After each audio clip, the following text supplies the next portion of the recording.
Hello and welcome back to Processing the Process, where we capture and discuss the technical, psychological, and contextual dynamics that shape the process of creating a work of art.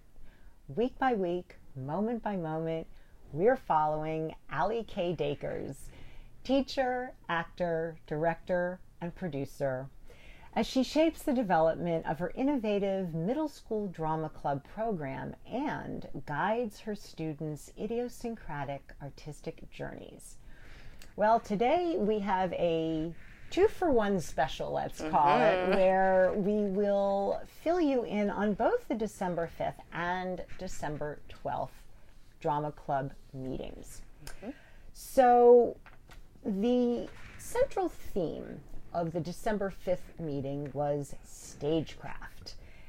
And it required that Allie relocate all of the kids to a different room because she was going to be using video equipment.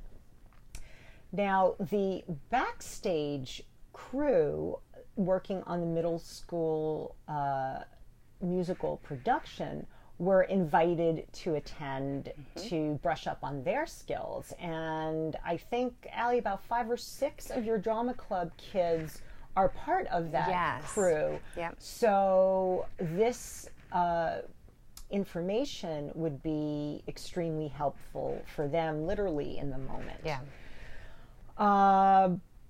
Now, it was interesting because if you recall from previous videocasts, we were talking about the kids tending to be a bit unfocused. And once again, Allie encountered the same situation. Yeah. And I found it interesting because she asked the kids to essentially self-reflect and rate the focus level of the group as a unit. And interestingly, they were given a scale of 1 to 10, in terms of 10 being the most focused, 1 being the least. But Allie, you told me that the kids were all over the map in terms of their perceptions. They were. What do you make of that? How do you interpret that? Well, some said 2, some said 7, some said 5. I gave them a 3. I just think that kids typically, they may not be looking outside the scope of themselves in a way. So when they're calling out these numbers, they're calling themselves out. Some of the kids that actually were focused gave the lower numbers because they were able to have that perspective to step back and say, "Wow, we're really unfocused right now." It was the kids that were not focused that were given those higher marks. So, and also some of the younger kids too, which is not surprising. But yeah, it does really shed some light on the variance of perspective among the group there. So we'll have to. I wanted to give them a 3 to kind of establish that, okay, some of you are focused, enough of you are not, that you've brought the whole group down. So we've established that whole, a common understanding of where they are at that moment and what they need to do to kind of pull it together. Very, very interesting. Yeah. And eventually, though, they did pull it together enough, as you say, to enter into the discussion on stagecraft. And Allie began with the perhaps obvious question, well, what is stagecraft? And while some kids are quite clear about it, there were a good many that were not so much. Yeah.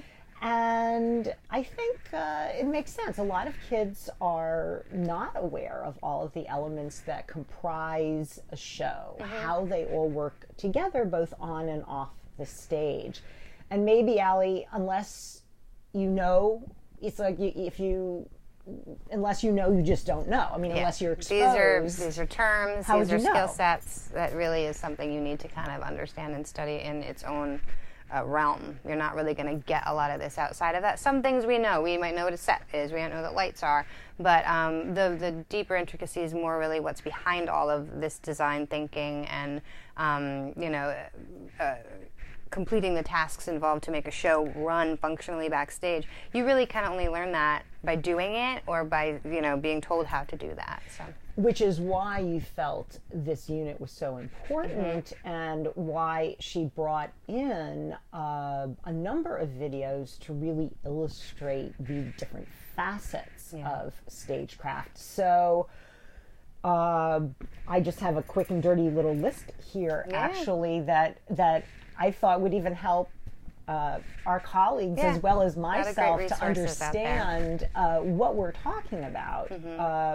The first video dealt with sets, costumes, lighting, and sound. Another one dealt with the stagecraft involved in the film A Mighty Wind.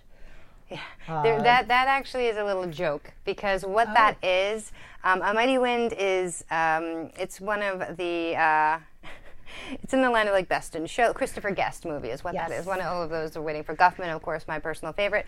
And what it is actually an untrained person, like a general layman person, asking a stage manager about the various set pieces on stage, and it's very silly. And they're asking, like, it was like a cutout of like a giant guitar. He's like, "Well, is this a real guitar? Well, how are the audience going to know?" And the guy's trying to explain, "No, this is a set." And it was just like a little wink, wink, nudge, nudge, like now you know, backstage kind of joke, inside joke that I wanted to kind of tip off with the kids as a little silly sort of, you know, yes, some people just don't know this. Well, guess what? You're about to join the club of people who know, and that's a great thing. So exactly. So I kicked it off with that, and then the other videos that I used highlight various components within the realm of stagecraft. So I had one, like you had said, set design in general, and that was a person who spoke about the experience of design and what goes into design with regard to research and sketches and models and collaboration. Obviously, all of these things. There's an entire through line of collaboration with what we discuss in the entire unit of stagecraft. It's like the fundamental kind of heartbeat behind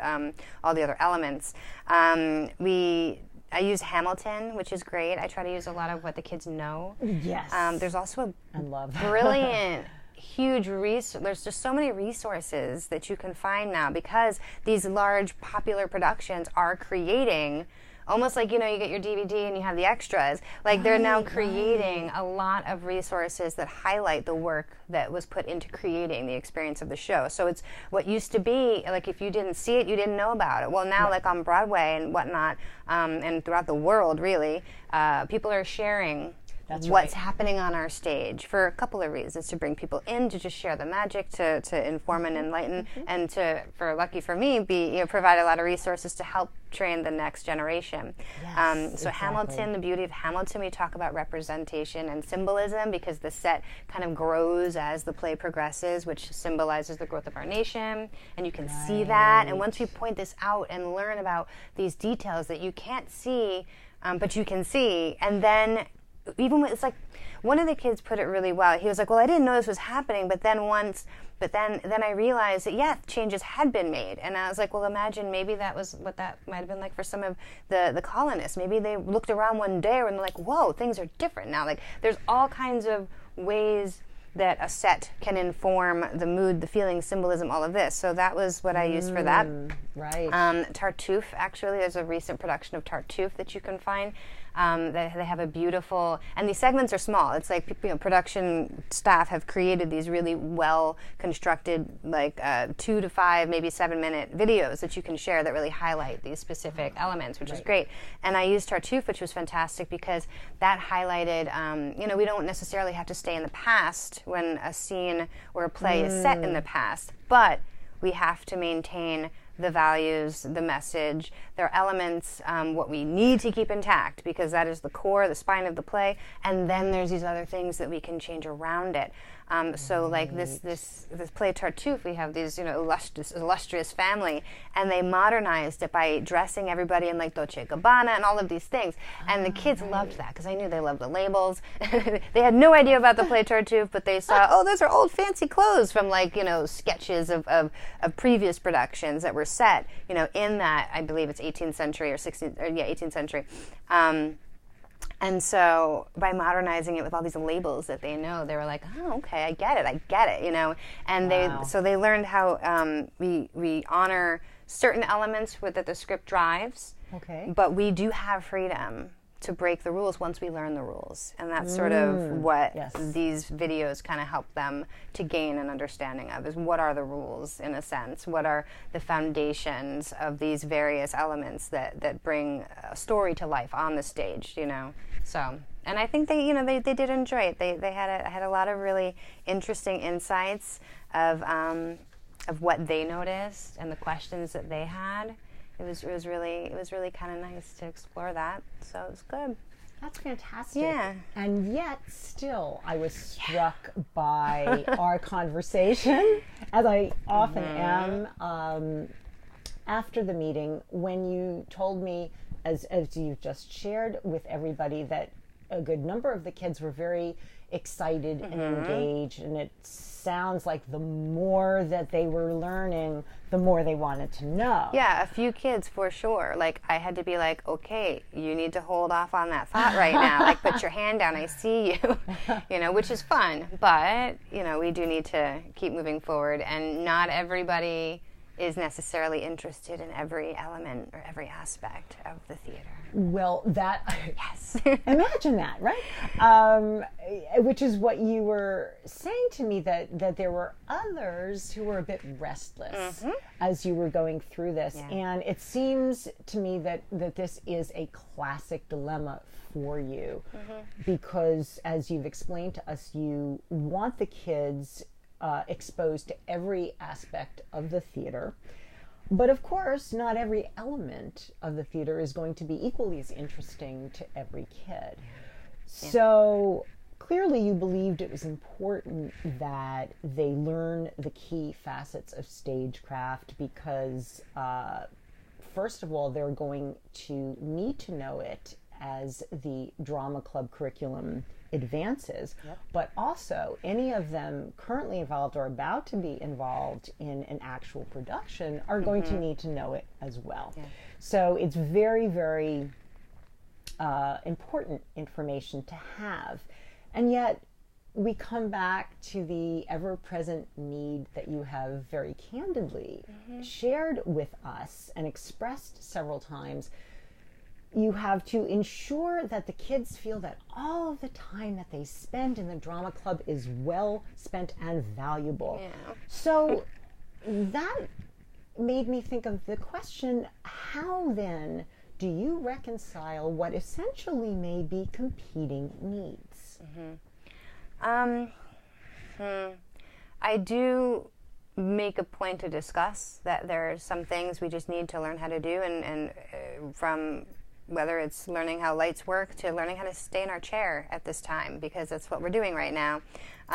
So we emphasize that. I do point out in the beginning, because this is kind of the kickoff for our stagecraft unit, I do tell them in the beginning that it's not necessarily the next few weeks are not necessarily going to be, we come in, we play a game, we learn about another game, and we play another game. You know, it's going to be a mixture. There's going to be some downtime, what they might be expecting to be up on their feet. We're going to be, reading scripts today and then deciding what lighting might be good for this script. Now, these are not extensive pieces of text, but some kids are like, oh my gosh, you kidding me? And my numbers did vary in this unit, and that's okay, because when sometimes those smaller groups too, the kids, you can give them that attention, and they can explore more in discussion compared to the larger group. So I don't mind it when I have a smaller group sometimes. This particular group was our average size, but so it was okay. It was great in that way. But I also, to make sure that I'm kind of not going to lose kids along the way, because that is a concern, I balance it. We'll have a day of study and discussion like we did on this first day, followed by we're up, we're doing, we're learning, but we're working with our hands, we're moving our bodies, we're doing something that's exploring and active afternoon versus the previous week, or what might have to be the following week, another more of a sit down in our chair, or at least not running around and pretending to be other people kind of day. So exactly. But wouldn't it be accurate to say that this is really a microcosm of life itself? I mean, there's so much that I can think of that I'd love to be doing, Yeah. Much of the time. And even in endeavors which I feel passionately about, there's plenty, I'm sure our colleagues know well, that's a pain in the ass about it. Yeah. And that I don't care for, and that is drudgery. So I think it's reflective of real world experience, but also I wonder if when we think of the term value and what kind of value this exposure holds for these kids, might they not necessarily recognize that value today, but down the line, almost, thinking retrospectively, they do have that body of knowledge to draw upon when they need it, and then perhaps it connects and they can say, oh, now I understand. Now it kind of comes together where it may not feel that way today, perhaps. Yeah. And I'm not apologetic. I know I have expressed that I have felt that way in the past, but not in this context. This is like you're saying, today we're doing this and this is what we're doing. Next week we'll be up on our feet. I might say something like, next week we'll be up on our feet, kids, or next week we're going to be on the stage, and to them that means oh my gosh, we're going to be doing something cool, which is great. We've been, put out, we're like, what did we say, like a traveling troupe or whatever? Yes, performers. But so I'm not really apologetic when it comes to these types of activities, because like you're saying, there is absolute purpose in having a focused, seated or standing, whatever. I don't care if they sit or stand. That's a phrase. But a different kind of activity where we're taking the time to kind of slow things down, study, look at the details, discuss them, have a conversation, listen to one another. So many kids with hands up all at the same time, and I don't allow that. I say, I see you. If your hand's up, you're not really listening. I see you. I say, I see you. I see you. I validate, I recognize it. Right. But I say, we're listening right now, so you might really like what they're saying. I see you, and then it just, with the one kid that's constantly like this, it's just with love, but, a little gentle reminder. But yeah, we got to do what we got to do sometimes. It's all part of the process, so. Okay, so I'm going to self-talk on that one. Maybe we both can.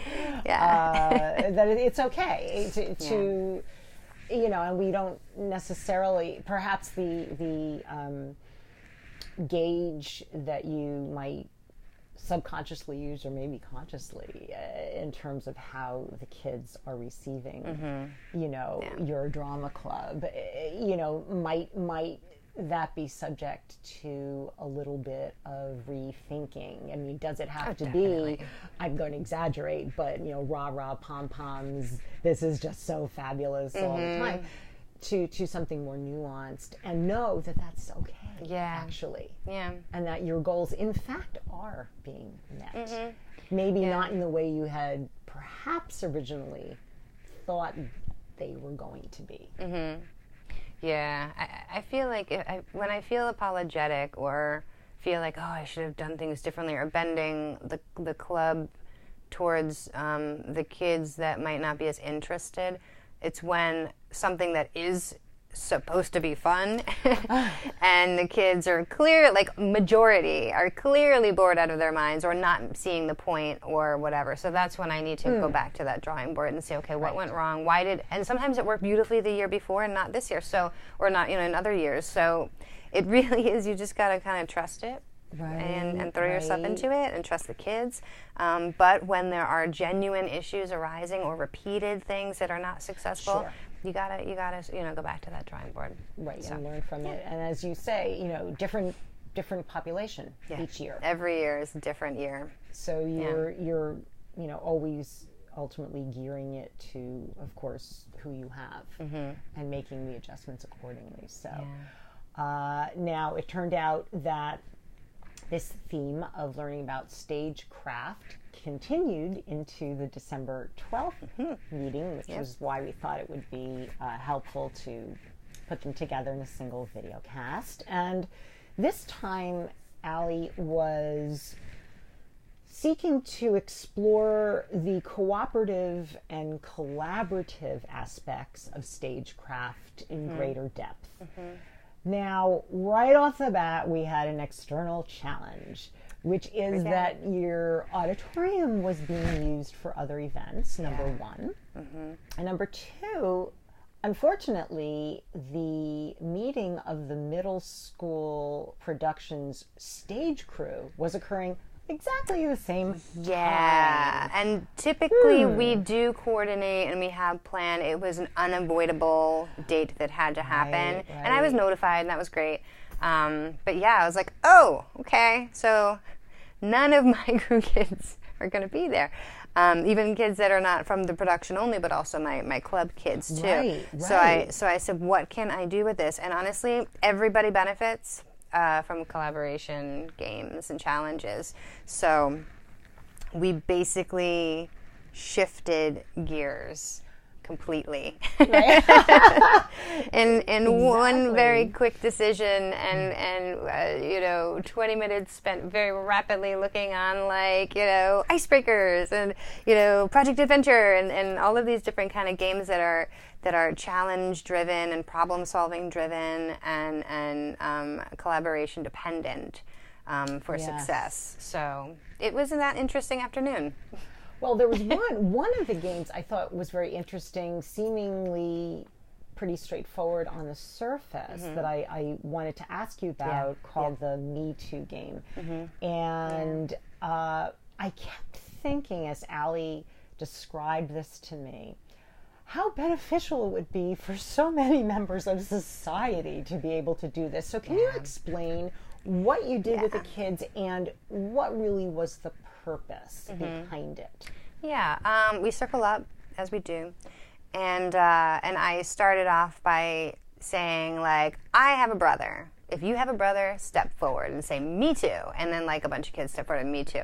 And we said, okay, very cool, whatever. And then we all step back. And then we went around the circle and everybody said something about themselves, whether it was I hate broccoli or I have a dog or I've traveled on an airplane or whatever the case may be. And if you were part of that, you would join inside the circle. So basically you're realizing, and some of them got a little bit silly, like I hate pickles but I really love relish. Like, it gets silly because they're silly and it's great. So they're able to kind of cut loose a little bit. We learn a little bit about each other, but really the bigger picture that comes from this is not what I could tell them what they're supposed to learn, which I don't in this sense. I just started it and sort of was like, okay, now you do it, and just kind of started the game, didn't go into a description of it. But the kids themselves debriefed. I led a discussion, and the things that they were coming up with is that's the heart of this game. They realize they have more in common than they think. They realize that there's camaraderie there. New connections are made, and there's silliness involved. When you laugh with a group of people, especially about something that you now have in common, it's an inside joke, and that develops relationship. Right. And we just are always learning new things about one another, and even the kids. There's a few kids that are really super tight, like outside of club and whatnot. They're like, oh my gosh, I didn't know that. So even relationships that are already established can continue to you can delve deeper. Right. And with that, you start to develop trust as well. That's a good point. Yeah. So that's sort of the crux of that game. And I didn't make these games up. I discovered these, again, online, a lot of resources. So check it out. Just do your searches. It's all out there. So that was actually really lovely, and it was not a huge group, like I said. It's not always a bad thing when it's a small group, because if I can have these type of days with multiple small groups, by the end of it, I've hit everybody. Right, exactly. You know what I mean? Exactly. And then they're all ready as one unit, theoretically and historically, to then leap forward when it does become what they're going to create comes to life later on. Exactly. And I thought it was interesting, the bigger picture theme of similarities and differences, which certainly couldn't get any more topical today than that. But that you said to me that they were essentially expressing that they were finding camaraderie in their similarities, which is not terribly surprising. But what struck me was finding humor in our differences. Yes, there was a lot of humor involved in what's different. And also the kids that had things different from one another had other things that were the same. So they share both facets within each other. You can be different in some ways and similar to one another in other ways, and maintain relationships and friendships and working relationships and whatnot. If they're not really friends outside, they can put all of whatever they might not have realized about each other aside, because now they do know where each of them kind of stands, and they have at least this one little thing in common, or they've laughed about the fact that this one likes this but this one likes that, and who cares anyway? Like, you know what I mean? It draws them together. Exactly. And how great would it be for all of us to have these kinds of group experiences, I think, in order to really connect with a broad diversity of people and be able, I think, as you say, to sit with both the similarities and the differences and be comfortable with that mix. So I was quite struck by that. And then as the kids were engaged in another game, a very interesting dynamic started to take shape. There had been a group of girls who had been in the crew meeting that did end a bit before the drama club ended. Actually, they did have a decent amount of time to come and spend. Yeah, once they were done with their meeting, they joined ours, which was great. Exactly. Which is nice, And one of these girls wanted to jump right into the game that everyone was playing at that time. It was called a photo finish game, and had her own set of ideas for how to accomplish the objective, or what she thought was the objective. But as you described, Allie, it ultimately didn't work because she wasn't present to hear all of the rules that were related to the task. So how then did you turn that into a learning experience? Yeah, she was pretty funny. And luckily this kid is really confident and self-assured, pretty authentic kid. And she could take criticism. And it wasn't necessarily criticism. But when she walked in, she was like, oh, okay, cool, and jumped in. It was this game photo finish. You're in a line, and everybody has to take one step forward, like a photo finish of a race or whatever, but be as one person. So it has to sound like one person, the movement has to be as one, and they strategize on how they can make that happen. So the kids already kind of had some plans intact. They knew what had to be. There were like lines they couldn't cross, literal lines on the tile of the floor they couldn't cross, all these things. And so they know their parameters within which to work to achieve the task. And so this kid, she's great. She runs in. She's like, oh, awesome, let's play. Okay, so we're doing right. And then she goes, okay, and like this, boom, boom, boom. And we're like, everyone's like, no. She's like, what? She's like, we're all here. And and I was like, where are your feet? And she goes, what do you mean? I go, see, there you go. I go, what's wrong with this picture, guys? And they let her know. And no one was like, your feet are over the line. But they were like, we have to be at a certain. And she goes, oh. And she's laughing, and we're all laughing. And that's when I was able to express the importance of knowing the parameters, all of what you need to do to be successful. And then how does that relate to the stage and creating theater and all of this? Everybody has to know their role, know their job, all of these things in order to, as an entire unit, then be able to move forward and land where we're supposed to land and whatnot. What a great metaphor. Yeah. Wow. I just got it. But it was good. It was good because she wasn't like upset by that. She, like I said, her personality is such that you can make her the example, and it's with love and compassion in that way. So it wasn't like anyone, made her feel like she had failed or hindered. It was more like we could all laugh about the silliness of, wow, yeah, I guess we need to know the rules. Like, makes sense. So it was funny. Well, the next set of dynamics that I wanted to talk about were a bit more challenging and really involved genuine conflict that manifested during another game. And it was one in which the kids were divided into groups. And there was a particular group that consisted of 2 girls and 2 boys. And it came to Allie's attention that the girls were behaving in a way that indicated they were really not respecting the boys. Yes. And then the boys became increasingly frustrated with that dynamic and, perhaps not surprisingly, began to turn their frustration and anger on one another. Mm-hmm. So here's an example, Allie, of problematic dynamics surfacing within the realm of a meeting that require your attention on the one hand, while at the same time you still, as the director of the program, need to be attending to the needs of the other kids and the curriculum. So can you talk us through a couple of things that I think are really valuable here? One, your approach to the kids involved in the conflict. And I must say to our colleagues, I think I found this to be incredibly valuable, because I think probably all of us have been involved in something similar to this, or if you have kids, they certainly have. So I think this is going to be very helpful. But number two, along with that, how did you ensure that the rest of the members of the club were engaged in the activities that you had planned in your curriculum? Mm-hmm. With regard to the kids involved in the conflict, I asked them to step aside. I said they were not in trouble.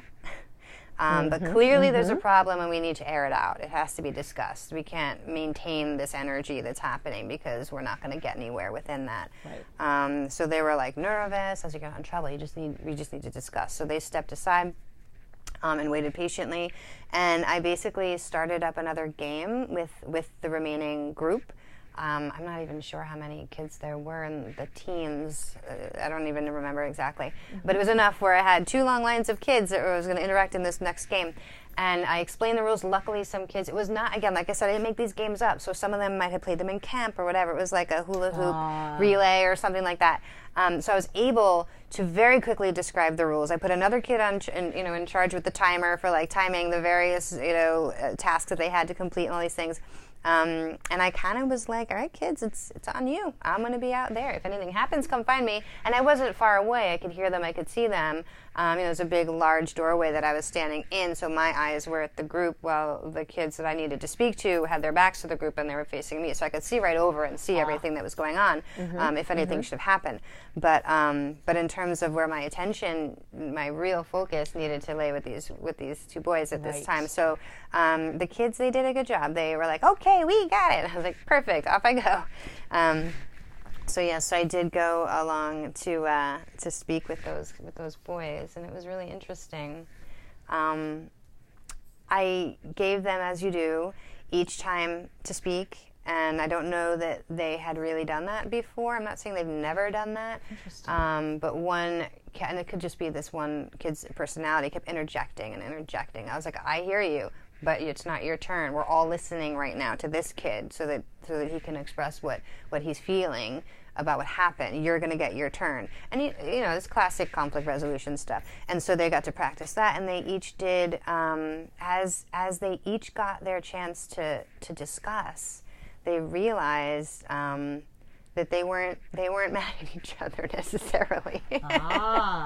They learned, they didn't really know how to deal with the fact that these 2 other girls were not really being very respectful to them. And I'm laying this on them. Perhaps they weren't sure because it's boys and girls and they don't think they should yell at girls, or they're not sure what they should do in that dynamic, especially right now. I don't know what kids right now are interpreting with what we're hearing in the news and media between gender relations and all of this right now. It's kind of, it's a little tough right now, I think, for some kids to interpret what the right thing to do is in that situation. When it comes to like yelling or something at someone, in the opposite sex in particular. So they actually learned that each of them were growing more and more frustrated with the way they were being treated, and flipped on each other because they weren't quite sure if they could yell at the girls, and they didn't necessarily want to be yelling at these girls who were not being nice, and they wanted to just get away from them. They also, one of them, which I was so surprised by, he allowed himself to be super vulnerable. He expressed, and this was like a private conversation with just the three of us, and it wasn't like this was going to be, a whole public thing, but with us, he felt safe enough to like let us know that he definitely deals with like anger issues, and he flies off the handle sometimes, and he was feeling himself getting more and more angry and more like wanting to rage, and he wasn't sure what to do, and he knew he couldn't just go screaming at some girls, so he kind of started to take it out on this other kid, and the other kid completely said, I deal with that too. Like, I definitely feel myself get heated sometimes, and I don't know really what to do in that situation. I try. I mean, they're young. They're very young. But it was such an interesting thing, because what started as two boys who were like in a fight, like not physical, but emotionally and energetically, they were like very against one another, completely bonded in this moment. We also clarified too, so that it wasn't just all now this combined energy like aimed at the girls. I assured them that I will be talking to the girls about how they're feeling, but what can you do for yourselves in this situation when you have to monitor your own levels of anger, and you don't have an option to just lash out. So we talked about some of the strategies that they each use, and it was really kind of cool. Wow. Yeah, and that's not every day. That was, I was like, all right, I did well. No, but yeah, no, that was a really, really lovely thing to see, particularly when they each kind of like confided in each other and realized, oh my gosh, this is you too. Oh, okay. And they're like buddies now, so that's good. And now it's going to be interesting to hear slightly different dynamics as Allie spoke with the girls. I did. When the boys were good, we went back inside, and there wasn't a whole lot of time left. I mean, the conversation took about like 8 minutes or so, and then I called the girls over, and I assured them that they weren't in trouble, but I said I wasn't exactly pleased with what I was seeing, because I don't want them to just be... And one of the girls, it was her first time in club, so that's always an interesting introduction for both of us. But I asked them. I asked them how they thought they treated the boys. They had a lot of difficulty identifying their own behavior and how they were feeling, but I think too there was a lot of guard up as well. They're particularly like very, very confident, and I could see there's like a bit of a bossiness there that came out. The tone of voice was aggressive, and they earlier in other games they didn't want to like be near the boys, which was, I mean, that happens, but also it's like, you're in drama club, we are all the same in the sense of like, we're not worried about things like that. We're actors, like you can be near one another, you can stand next to each other in a circle, like we're more mature than to move away because a boy is there or whatever. Someone whom you feel you don't want to be near is near you. We're more mature than to let that get to you, if that gets to you. So we talked about that. And I did say, I said, you seem pretty confident, you have a lot of energy. I said that, that sometimes it serves us really well, but other times that can be perceived by other people, that these behaviors that may come out of that as being mean or rude or, like you're not really caring about their feelings. They did eventually agree that they weren't being very nice. And they said they weren't really sure what they can do to change that. And I said, well, if you feel like you're, these confident young ladies and all of this, and you think, you might know more or feel confident, you got this, you know this, not everybody might feel that way, what can you do? And they talked about maybe being a little more patient. I thought that was a win. Being able to identify anything that was different than what they were doing was great. Right. And we talked about thinking before doing, of course, all of these typical reminders that we need to have. And I asked them too. I I did say, have you really thought about yourself like this before? Like, have you really broken down, like taken a step back like this? And they admitted that they really hadn't, that no one, I shouldn't say no one has ever held them to the fire, because kids forget conversations. And obviously I'm sure knowing these girls, I'm afraid they may have had a conversation like this or two. But we're on the mend already. We've already seen some changes, so that's good. But yeah, we talked about, rather than just kind of lashing out and walking around like you rule the place, like, let's figure out how we can cultivate this energy in a positive way. How can we add to the group, and using our skills, using the fact that we're not afraid to speak up, using the fact that we're not afraid or not shy, or we learn things quickly, or we have a lot of energy. Like, what can we do with that to add to the group, rather than feel the need to kind of suck life from the group, And that was kind of a different conversation for them. I don't know that they'd really had that discussion. Right. Yeah. And basically that self-reflection was a little uncomfortable. I could tell. Like, they started to kind of like wither a little bit. And that certainly wasn't my point. And that can happen when teachers are talking to students. You have to remind them that this is just a mistake that you made. This is a behavior that happened, and now you know about it. And now you can take steps to, behave in a way that you can be more proud of in the future, and know that you're not harming others with in the future. And so really, we're talking about accountability here, So.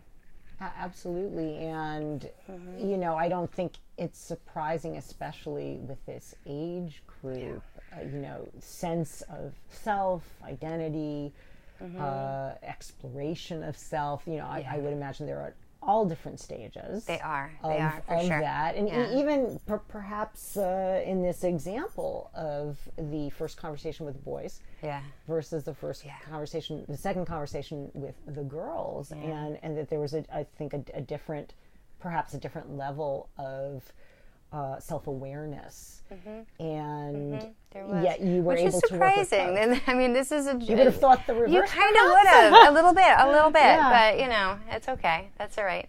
It's also true at this age. Developmentally, they're supposed to be pushing back. It's when they're testing those boundaries. So, that's why when I talk to the girls about you're being confident, which is not a bad thing, of course, and it might come off as bossy. It's not that you should not be who you are, and it's and it's not that you shouldn't stand up for what you believe. It's just there's so many better ways to do this with the gifts that you have. Let's work on that. Let's figure out what that can be instead. Well, that's a theme I think we keep seeing repeatedly in as we talk to Allie in these video casts, is you're reframing these kinds of situations to help these kids think about it in terms of, how can I move forward in a way that benefits me more, and how can I move forward in a way that benefits the entire group, which in turn benefits me. Yeah. So, it seems to me certainly they're going to be able to understand that, even if they can't articulate what just occurred dynamically as we are now. Yeah. I think that it sounds like, from what you described, this is very, very effective. I think so. And always in terms of, how can you be in a better position, and how then can we as a group be in a better place and function in a way that's more efficient, and that benefits all of us. And I think that also helps, as we've perhaps mentioned before, shift a little bit away from perhaps feelings of self-blame and shame into growth and pro-social behaviors, but not just because it's the thing to do. No, it's because it's what the next step will be. Like, once we make these recognitions within ourselves, and I see this a lot with kids that get yelled at.